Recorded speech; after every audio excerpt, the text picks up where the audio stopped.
What even goes on in these big buildings? I've been looking at them all my life, but I've never been inside one.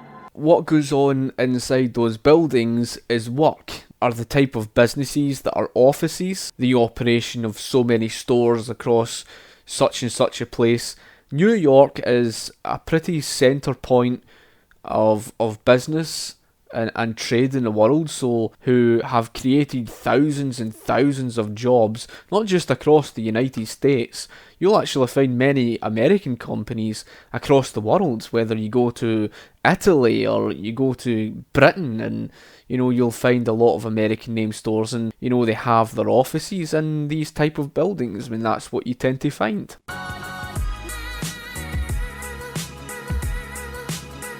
What the hell even is this country? Just the same terrible shit copy-pasted all over the goddamn place. Longhorn Steakhouse, Golden Corral, Staples, The Red Lobster, PetSmart, Chipotle, Fridays, Dave & Buster's. I guess it's not so bad, as long as you kick things up a notch. You see, this is what I really don't understand. This mentality, as if to say it's such a negative that, you have all of those options. This particular individual just seems so upset that they've got so many options to choose from to enjoy themselves that's actually improved their material standards of living. It's not the options that's the problem. The message that I'm getting from ContraPoints, the problem is the price. That's to blame on all of the socialist government interventionism. That was to blame on coming away from a gold and silver standard. That was to blame on a central banking system. That was to blame on all of this to do with the fiat currency, the fractional reserve banking. That's why America is in the mess that it's in today. And let's not forget, over-regulating the private sector, because I can tell you this for free. When going into 2008, the banks were over-regulated. They were not unregulated, because there's no such thing as this unregulated markets, and I've said this before, but the banks were over-regulated going into 2008, even in the United States, and likewise the same in Great Britain. For example, in Britain, the FSA had controlled the UK banking regulations between 2001 and 2012, and the FSA handbook was more than 10,500 pages long in government regulations. And Denmark had stormed past 2008 without a problem, and it had strongly deregulated its economy. The issue of why things are so expensive is because through all your government intervention, what it's essentially done is it's restricted productivity and made it harder on businesses. It's also hit them hard. Not just with strong government regulation, it's hit them hard with the higher tax rates. That was the very reason why Donald Trump had, argued for deregulation and lowering the tax rates in order to create jobs, and he did. That's exactly what he did. You're not living under some fiercely competitive free market capitalist economy. You're living under corporatism. This is what gets me, right? They ask for solutions to the problems, right? For example, they ask for solutions to why there's higher costs, and you give them the solution and they just completely ignore it. Because what are you going to have to do with socialism? You're going to have to get rid of private individual ownership. And where does money come from to pay for everything? You've got, the private sector, where money comes from, or the printing press. Now, if you want to run up high inflation until you hit hyperinflation, run the printing press. Because the public sector doesn't generate enough to finance itself. The public sector doesn't even generate enough to pay tax money. Therefore, it doesn't pay tax money, it pays a rebate, and I've explained that before. If you want to finance all of your, goodies like that of healthcare and education and all the rest of this, and pay people wages, what are you going to need? You're going to need a strong private sector. Yes, I want to add the lava cakes to my order, Domino's. Of course, I want the fucking lava cakes. I'm gonna put the cake on the pizza. Put it all in me. Fill me up. Oh, god damn it. It was so good, but I ate so much I think I'm gonna die. Look what capitalism made me do. Control of vast parts of territory all across. It is quite funny that this individual then, goes on to say, oh, look what capitalism made me do. Well, capitalism is not what makes you do anything. You make your own decisions in life over how you spend your own money and what you do as an individual. It's your own choice what you eat. It's your own choice who you buy from, and you've got choice there. Now, good luck with that when you move towards a socialist economy, where you politically centralise, and it does end up in the hands of the central planner, where the central planner becomes the one who, dictates production, because it most certainly is not in the hands of the so-called workers. This myth about socialism being workers' ownership of the means of production, it's rather quite funny that, because who is it that carries out the centralisation? Who is it that carries out the redistribution of wealth? Who is it that carries out the taxation in order to do so? It's a central government. That's who it is. But let's say, for argument's sake, and I've explained this many times before, and I've asked this about 1,000,000 times, and I'm going to say it again. Let's just say, for argument's sake, that you go down that road where you say, well, we'll just go towards anarcho-communism and all the rest of this nonsense, right? And we'll just go down that road.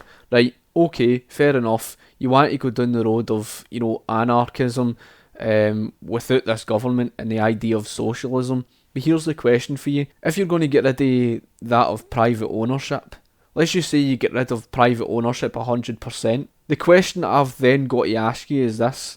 Society is made up of individuals, right? And individuals making their own decisions over what they want to do in their own life. It's down to those individuals, right? And there's no government there in your theoretical fantasy world of this anarchism. Right, so no government there. Since society is made up of individuals with self-interest, how then are you going to stop people like me going and doing my own thing? Are you going to get a group of people to terrorise me? Are you going to get a group of people to say, right, you can't do this and you can't do that, you have to do this and you have to do that, setting down rules to other folk in society because there's no government? Well, what do you call that? What do you call setting down rules? If there's a set group of people setting down rules for other people, saying you can't start your own private business, that is governance. That's the definition of governance. So therefore you can't have socialism without a government. Society in the real world is made up of individuals with their own self-interest. So if you pull away a government, if you've already pulled away the government, who's going to stop me going and doing my own thing? You can't do anything about it, can you? Political dissent begins with the vaguest feeling that something is wrong, and a lot of people have that feeling. But the problem with vague feelings is they can be channeled in any direction. The same vague angst can drive people to communism or fascism or anything in between. There's a general sense today among young people that we have been lied to, and that sense is perhaps the most acute among middle-class white men, who apparently were promised that they could be millionaires or movie gods. For example, on the Industrial Revolution time period of history, you were told all sorts of lies. You were told a lie that Standard Oil held a monopoly. You were even told a lie that in the United States of America, that during the late 19th century, there was these robber barons. That's the sort of lies that you bought into. When they fall down the road of supporting socialism, they've been lied to on an even greater scale, because that shows you that the state education system is working and doing what it set out to achieve. And what's that? To politically indoctrinate society so that they buy into subservience. In the 19th century, the United States had a free market education system that was dirt cheap. They also had a free market healthcare system that was dirt cheap. Most importantly, that free market education system in the United States in the late 19th century, it had an average literacy rate of more than 95%. The term special snowflake is used today as a slur against queer teenagers, but it comes from the movie Fight Club, where it refers to a generation of white guys who have become adults only to find that they're worse off than their fathers, that they don't have glamorous jobs, they don't have girlfriends. Well, when it comes down to that of the snowflake generation, what it means by the snowflake term is actually used against people on the political left. It was aimed at this slur to insult people who become so easily offended over absolutely nothing. And instead of actually attempting to try and debate an issue on an intellectual argument and, provide arguments for their case, and instead of actually doing so, they throw a hissy fit and shout, "You're a racist," or "You're a xenophobe," or "You're this," and "You're that," and, they start shouting, "You're a white male," all this nonsense. That's what it means by being a snowflake. Being a snowflake is basically the millennial generation. The generation that's spoilt, right? That's so spoilt they think things just should just fall out the sky, and everything should just be free, and everything should just be handed to them on a plate, and that they don't even have to work hard in life to get anything. That everything should just land there on a plate for them, and forget the rest of it. Oh dear God, heaven forbid that somebody disagrees with them. Heaven forbid that someone even has different views from them. They'll end up throwing a snowflakey where they end up going off their nut.